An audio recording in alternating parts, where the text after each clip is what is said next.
प्यारे विद्यार्थियों, हम पढ़ रहे थे हिंदी साहित्य द्वितीय वर्ष के मध्यकालीन कविता का पाठ में कबीरदास जी को। तो कबीरदास जी का एक वीडियो हमने पहले बना दिया है। आज हम पढ़ेंगे विरह को अंग। पहले जो वीडियो बना है उसके अंदर हमने पढ़ा था सुमिरन को अंग, स्मरण का अंग, और उसके अंतर्गत कबीरदास जी ने कहा था कि ईश्वर का नाम भजना, ईश्वर का नाम लेना इस संसार से आपको पार करने में नाव के रूप में काम आएगा। और अब कबीरदास जी का हम जो एक पद पढ़ने की कोशिश करेंगे उसका नाम है विरह को अंग। विरह को अंग, विरह यानी विरह हो जाना, बिछड़ जाना। अब होता है ये, अगर श्रृंगार के अंतर्गत अगर हम देखें तो अगर प्रेमी प्रिय से बिछड़ता है, प्रेमी अगर प्रेमिका से बिछड़ता है तो वहाँ पर भी विरह है। पर यहाँ पर ये कह रहे हैं कि जब तक ईश्वर की प्राप्ति नहीं होती, जब तक परमात्मा की प्राप्ति आत्मा को नहीं होती, तब भी विरह ही है। विरह का मतलब हर जगह केवल श्रृंगार ही नहीं है, केवल रति ही नहीं है। उन्होंने अध्यात्म को अपना अंग बना करके, अध्यात्म के ऊपर के उन्होंने लिख करके कहा कि आत्मा का जब परमात्मा से मिलन नहीं होता और ये जो दूरी जब सहन करनी पड़ती है तो इसको भी हम विरह ही कहेंगे, इसको भी हम विरह ही कहेंगे। तो अब हम पढ़ रहे हैं विरह को अंग, ऐसा कबीरदास जी ने पढ़ा है। सॉरी, कबीरदास जी ने जो अपने पदों में रचा उसको हम पढ़ने की कोशिश करेंगे। पहला है,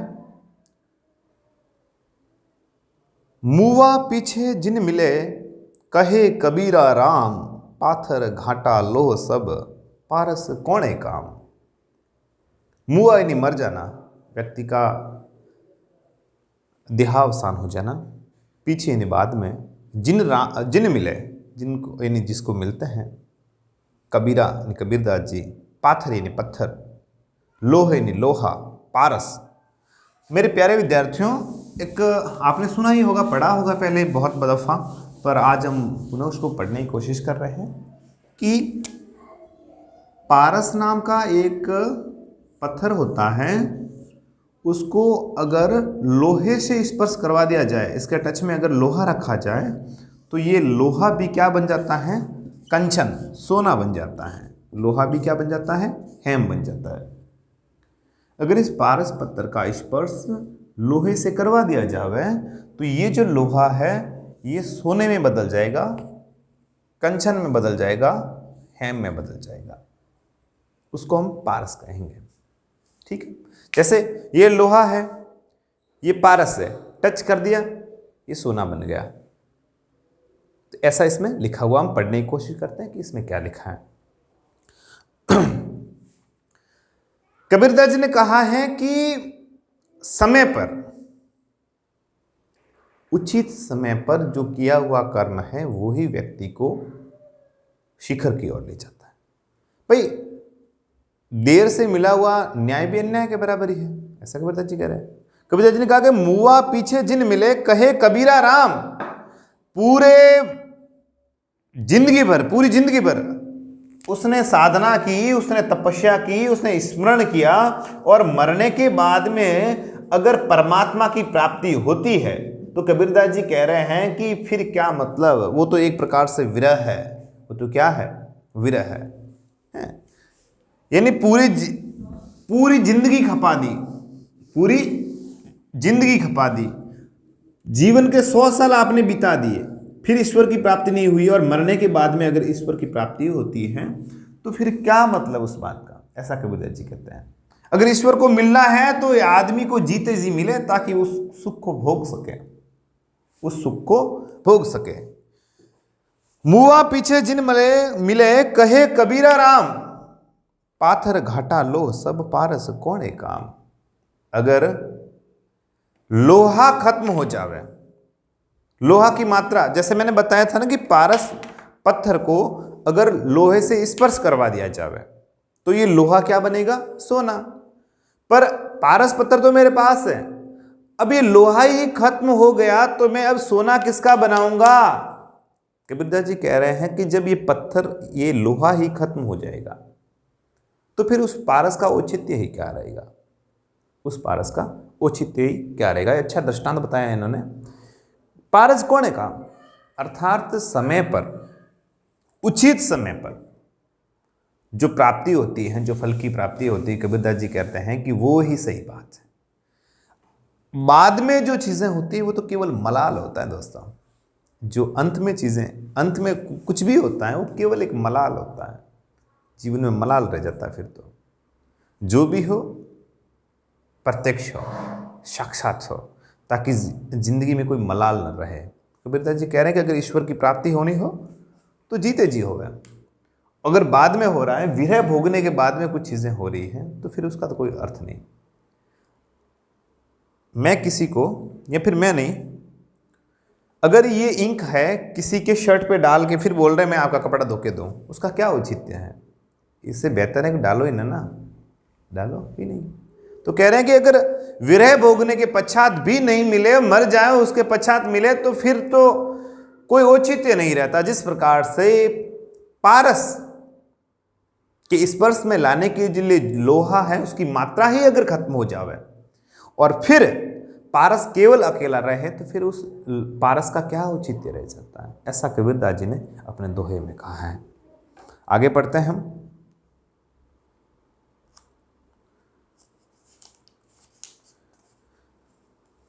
बांसुरी सुख ना रहनी सुख, ना सुख सुहिने माही, कबीर बिछुटिया राम सु, ना सुख धूप न छाई।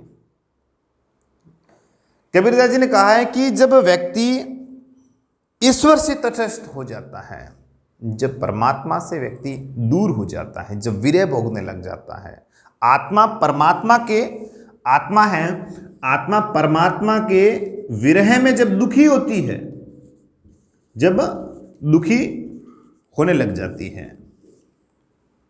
फिर उसको कहीं पर भी चैन नहीं मिलता, आराम उसको नहीं मिलता। वो हमेशा उसको अब कहीं पे भी आराम उसको नहीं मिलेगा, कहीं नहीं मिलेगा।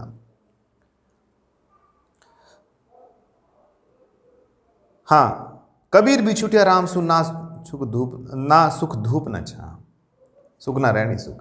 कबीरदास जी कह रहे हैं कि परमात्मा का नाम नहीं ले रखा है, परमात्मा से वो अगर छूट गया है, दूर हो गया है, ये भी बात कही उन्होंने है। हमके मैसी ट्रैक्टर लेना है, तविया ठोकनी है वन क्षेत्र में, अगर ऐसा करने लग जाए और वो भगवान का नाम ही नहीं ले रहा है, उसको आराम नहीं है, उसको मानसिक शांति कभी नहीं मिलेगी, है ना। अगर आप किसी के साथ में बुरा कर रहे हैं तो फिर अपनी बारी का इंतजार जरूर करें। ऐसा किसी ने कहा है, तो उसी प्रकार से कहा है कि अगर आप ईश्वर से दूर है, अरे आप ईश्वर से दूर है, आप भगवान का नाम कभी ले ही नहीं रहे और केवल आप अपने पूंजी को संचय करने में जुड़े हो, आप धन जोड़ रहे हो, है ना, और केवल धन के अंदर ही आप लगे पड़े हो, तो ये धन एक ऐसा है, ये आशा है। और कबीरदास जी ने कहा है कि मारिए आशा सापनी जिन डसिया संसार, इस आशा रूपी सापिणी को मार दो, इसने संसार को डस रखा है, ताकि औषध तोष है ये गुरु मंत्र विचार, और उसकी औषधि केवल और केवल संतोष है। तो ये व्यक्ति को चैन नहीं आने देता, आराम नहीं आने देगा। धन है, ये व्यक्ति को चैन नहीं आने देता। उसको न तो घर में, न बाहर, न रात में, ना दिन में, कहीं पर भी उसको चैन नहीं मिलता है। टोटियों पे तोड़े नहीं, रात को भी उनको टेंशन रहती है, रात को भी कैमरे चेक करते हैं, हे भाई कोई भाई तो कोई दुकान है, कोई घरे तो मैं नहीं पड़ी हो। मतलब ऐसा कबीरदास जी ने कहा कि व्यक्ति को फक्कड़ होना चाहिए, है ना, किसी प्रकार का मोह रखे ही नहीं, निर्मोही बन जाए व्यक्ति। और जब व्यक्ति निर्मोही बन जाएगा तो फिर उसको ये जितने भी बंधन हैं, इन बंधनों से मुक्त हो जाएगा व्यक्ति। सब बंधनों से मुक्त होकर वो परमात्मा के निकट जाने के प्रयास में अग्रसर रहेगा। तो कबीरदास जी कह रहे हैं कि फिर उसको अगर इसके अंदर पड़ गया, इसके मोह माया के बंधन में पड़ गया, तो फिर उसको ना तो सवेरे ना शाम को, ना रात में ना दिन में, और ना सुख सपने, कहीं पर भी उसको, अगर वो सो रहा है फिर भी उसको सुख नहीं है, सो रहा है फिर भी उसको सुख नहीं। नींद की गोलियां लेके सोना पड़ता है, खट से बड़ी गोलियां खाए तब जरा, तब जाके उनको नींद आती है। तो ऐसा पैसा भी क्या काम करे है? एक थी बचपन की नींद और एक आज की नींद। आज आदमी जबरदस्ती सोने की कोशिश करता है, कब नींद आवे, फिर भी नींद नहीं आ रही है। तो सोना सोना उस टाइम था बचपन में, पता ही नहीं कब नींद आ जाती थी, उसमें मानसिक शांति थी। आज व्यक्ति को मानसिक शांति नहीं है, व्यक्ति मशीन बन चुका है, मशीन की तरह काम कर रहा है। 6 बजे उठना, 7 बजे वहां जाना, वहां वो वैसा वैसा। अरे भाई साहब, मशीन बना हुआ है, तो अगर मशीन बना हुआ है तो करे, इंजन आवे कोई ठान नहीं पड़े। कबीर बिछुटिया राम सु ना सुख धूप न छा। अगर कबीरदास जी ने कहा कि अगर राम से बिछड़ करके इस चक्कर में आप अगर पड़ गए तो फिर आपको ना तो धूप में ना छांव में कहीं पर भी चैन मिलने, कहीं पर भी आपको आराम नहीं मिलेगा, कहीं पर भी आपको चैन नहीं मिलेगा। ऐसा कबीरदास जी लिखते हैं, ऐसा कबीरदास जी ने कहा है संदेश के रूप में। अगला हम पद पढ़ने की कोशिश कर रहे हैं।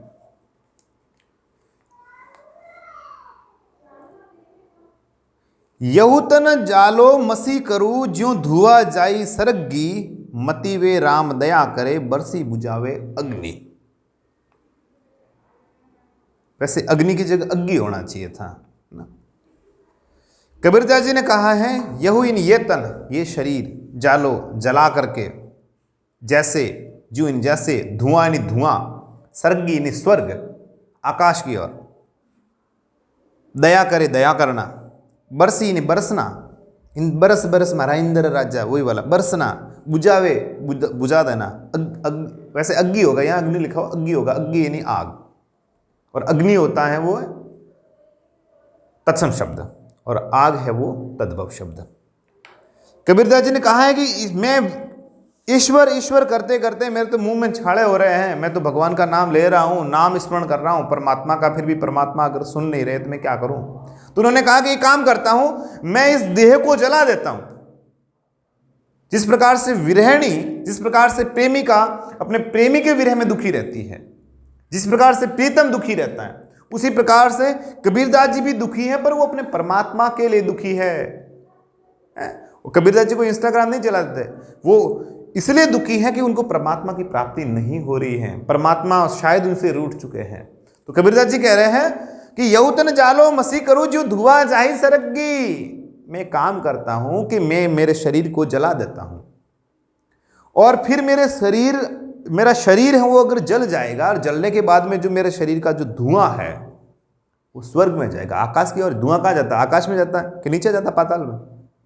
जब आकाश में जाएगा तो ऊपर से मेरा परमात्मा देखेगा, मति वे राम दया करे बरसी बुझावे अग्नि।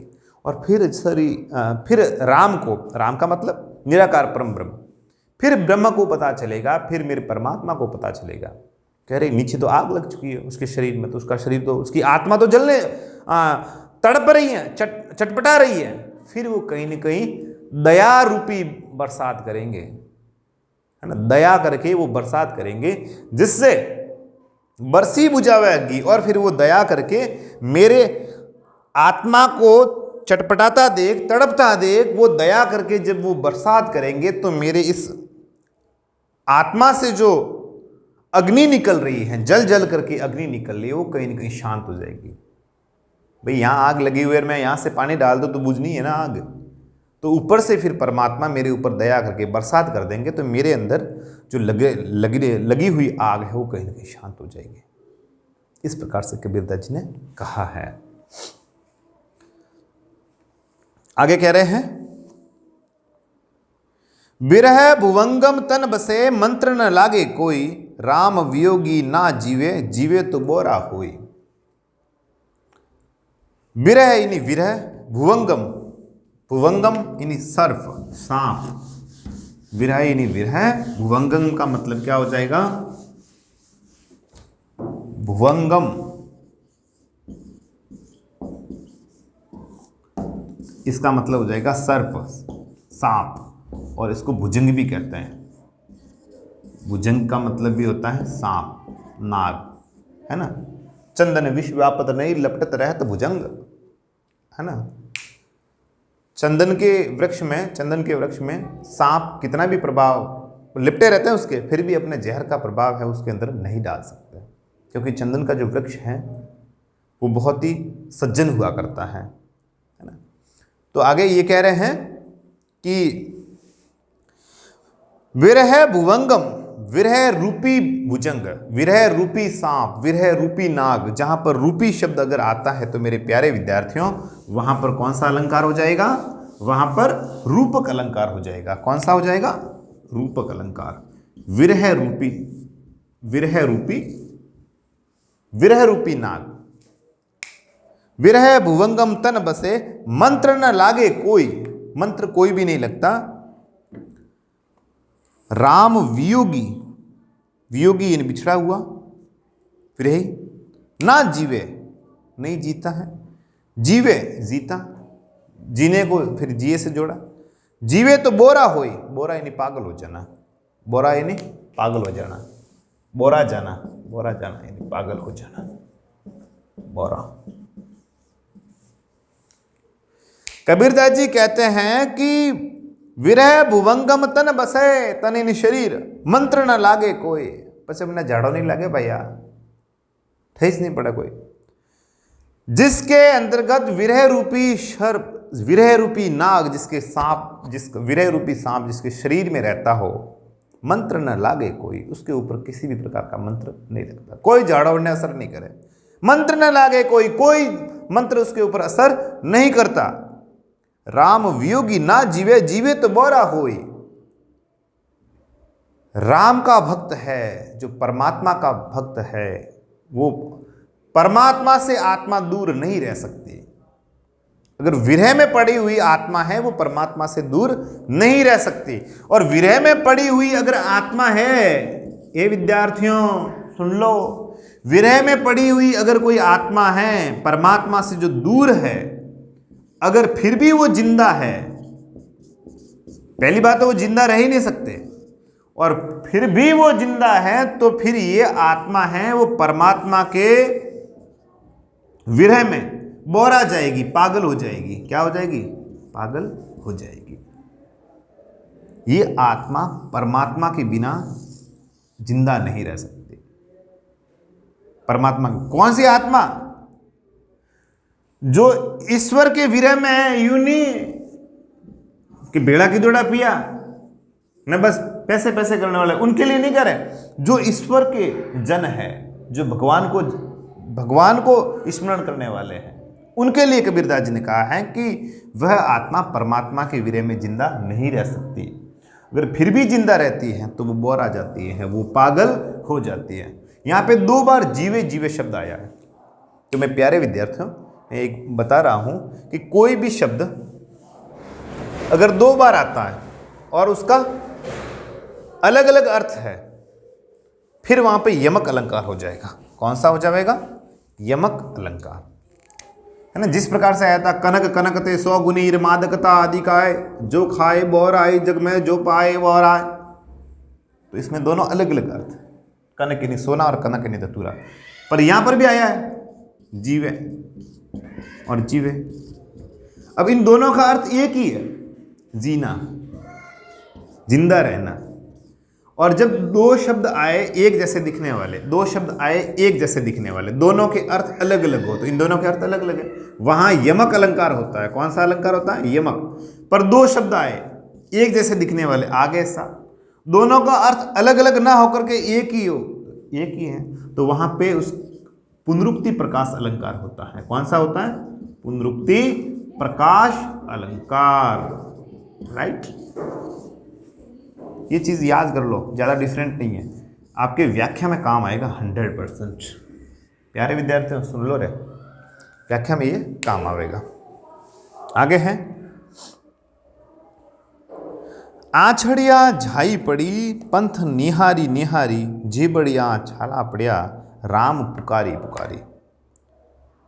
आछड़िया का मतलब आंखों में, झाई ने जाड़े पड़ जाना, मोतियों पर पाके ध्यान नहीं रखा तो कारी करावनी पड़े, विसलपुर पड़ी नहीं पड़ना। पंथ इन रास्ता, निहारी देखना, निहारी निहारी देखते देखते, जीबड़िया जीभ में, छाड़ा पड़िया छाले हो जाना, राम इन ईश्वर परमात्मा, पुकारी पुकारी पुकार करके, आवाज लगा करके। तो कबीरदास जी कहते हैं कि कबीरदास जी कह रहे हैं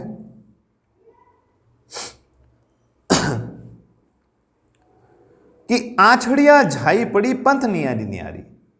एक आत्मा है, एक शरीर है, एक भक्त व्यक्ति है जो परमात्मा का नाम लेते लेते कि परमात्मा मुझसे मिलने आएंगे, परमात्मा से मैं मिलूंगा, इस आशा में वो क्या करता है कि ईश्वर का नाम लेना शुरू कर देता है, जपता रहता है, उल्टी माला नहीं फेरता, सीधी फेरता है, वो ईश्वर का नाम लेता है। और ईश्वर का नाम जपते जपते उसके जीभ में छाले हो जाते हैं, राम राम राम राम राम। और जपते जपते उसके जीभ में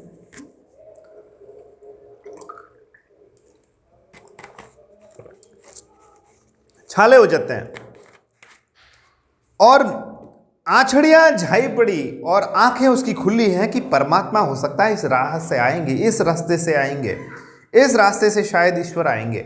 और ऐसा देखते देखते उसकी आंखें खुली है और उसकी आंखें खुली होने के कारण उसकी आंखों में झाइयां पड़ गई। उसकी आंखें ढंग से देख नहीं पा रही कि मेरे परमात्मा इस रास्ते से आएंगे, जिस प्रकार से इंतजार सबरी भीलनी ने किया था, है ना। जिस प्रकार से सबरी भीलनी ने राह तक की थी और झूठे बेर भगवान को खिलवा दिए थे और भगवान ने बड़े प्यार से मां शबरी के बेर लेकर के उसका स्वाद चखा। इतना प्रेम था ईश्वर के प्रति। ये होता है प्रेम, ये होता है प्रेम। तिलक लगाने से रटने से भगवान नहीं मिलते। प्रेम देखिए, प्रेम मां शबरी का प्रेम देखिए आप, कि उनको ये तक भान नहीं रहा कि मैं जिस भगवान के लिए, जिस त्रिलोकी के नाथ के लिए मैं बेर चुन रही हूं वो मैं झूठे कर रही हूं, पर उनको उतना प्रेम है भगवान के प्रति, इतना लगाव है मां शबरी का कि उन्होंने एक एक बेर है वो चखा कि कहीं ना कहीं खट्टा ना हो जाए, कहीं कड़वा बेर है भगवान की जीभ के नीचे ना आ जाए। इसलिए उन्होंने चक चक करके भी मीठे मीठे बेर चुने उन्होंने कि मेरे भगवान, मेरे श्री रामचंद्र जी यहाँ आएंगे और मेरे हाथों के वो बेर खाएंगे और मैं धन्य हो जाऊंगी। माँ शबरी इस प्रकार का यकीन रख करके वो बेरों को चुनती है और श्री रामचंद्र जी उन बेरों को, जो माँ शबरी ने जो बेर लाए थे, उनको बड़े छाव से, बड़े प्रेम से वो खाते हैं और माँ शबरी है वो गदगद हो जाती है और भगवान श्री रामचंद्र जी भी प्रफुल्लित हो जाते हैं। तो ये होता है प्रेम, ये है प्रेम। दर्शन का विषय है। प्रेम क्या है? प्रेम दर्शन है, प्रेम प्रदर्शन नहीं है, बोलो आजकल के युवा या इस प्रकार से बाइक लेके जा रहे हैं कि पीछे वाला इस तरह से लग रहा है कि कोई इच्छाधारी नागिन बदला लेने जा रही है, मतलब बिल्कुल यूं पीछे। तो ये प्रेम नहीं, ये प्रदर्शन है। प्रेम दर्शन का विषय है। प्रेम में दर्शन बसते हैं और प्रेम को पढ़ना है तो भगवान श्री कृष्ण को पढ़िए, श्री रामचंद्र जी को पढ़िए, उनको पढ़िए, तब आपको पता चलेगा कि प्रेम क्या है। प्रेम दर्शन है, प्रेम प्रदर्शन नहीं है, है ना। और प्रेम को पढ़ना है तो आप माँ शबरी को पढ़िए। माँ शबरी ने जिस प्रकार से झूठे बेर भगवान श्री रामचंद्र जी को खिलाए, तो भगवान श्री रामचंद्र जी ने बड़े प्यार से प्रफुल्लित होकर, गदगद होकर के वो बेर चखे। ये प्रेम है। प्रेम की छवि दूसरी है साहब। प्रेम प्रदर्शन नहीं है। प्रेम आत्मा से मिलन करवाना सिखाता है, प्रेम सिखाता है। तो प्रेम को देखना है तो आप पढ़िए, हिंदी साहित्य की कहानी है, उसने कहा था। लहना सिंह और होरा का प्रेम पढ़िए। आगे बढ़ते हैं कि आंछड़ियां झाई पड़ी पंथ निहारी निहारी। पंथ को निहारते निहारते आत्मा कह रही है कि मैं परमात्मा को देखने के लिए मैंने इतना वहां पे इंतजार किया है कि मेरी आंखों में झाइयां पड़नी शुरू हो गई है। मोतियों पागो आइयो वो, आंखों में झाइयां पड़नी शुरू हो गई है। और पंथ निहारी निहारी, मैं रास्ता देखते देखते मेरे साथ ऐसा हो रहा है। जीभ बड़ी छाला पड़ी और मेरी जीभ के अंदर छाले हो गए हैं, मेरी जीभ के अंदर छाले हो गए हैं। राम पुकारी पुकारी फिर भी हे परमात्मा, हे परमात्मा, आप मुझे दर्शन क्यों नहीं दे रहे हैं? आप मुझे दर्शन क्यों नहीं दे रहे हैं? मैं इस प्रकार से विरह भोग रही हूं। आत्मा कह रही है कि मुझे इस प्रकार से विरह महसूस हो रहा है कि मैं आपका ही स्मरण कर रहा हूं, फिर भी परमात्मा आप कहाँ हैं? आप किस नींद में सो रहे हैं कि मुझे मिल नहीं रहे? मुझे इतनी कष्ट की अनुभूति हो रही है, मैं इतने दुखी होकर के विवश हूं कि मैं आपके बिना कुछ देख पा नहीं रही हूं और फिर भी पता नहीं आप कहाँ हैं और क्यों हैं। ये आत्मा दुखी है। देखो, पिछली बार की तरह मैं वापस समझा रहा हूं कि मैंने कहा था कि जहां पर कोई शब्द हो और उसका अर्थ अलग अलग आए, एक शब्द हो और उसका अर्थ अलग अलग आए, तो जैसे कनक कनक आ गया, कनक कनक आ गया। इसका अर्थ अलग अलग है।